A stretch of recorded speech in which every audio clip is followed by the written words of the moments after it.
Do you know the biggest car factory on the African continent is also one of the cleanest in the world? Forget what you think you know about car factories. This one is in Tangier, northern Morocco, and it's not just big, it's the biggest of its kind on the entire continent. Let's talk numbers. Opened in 2012, today, one of Renault Group's largest and most efficient production hubs worldwide. It builds the Sandero, the Dacia Jogger, including its hybrid version, the first hybrid car ever produced in a Moroccan plant. And it has a sibling, a second Renault Group plant in Casablanca, 350 kilometers down the coast. Together, they own the road.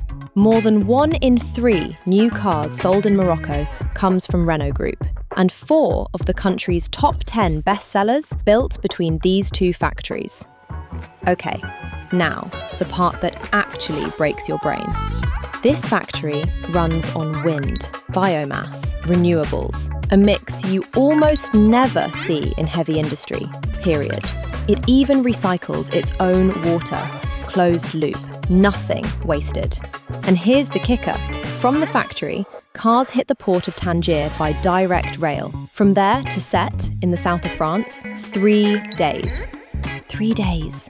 From Morocco to Europe. That's faster than some of your online orders. And it's not just one factory, it's a whole ecosystem. 87 top-tier suppliers set up locally. Their number has tripled in 10 years. Translation? Morocco has quietly become one of the most strategic car-producing countries in the region and the largest exporter on the African continent.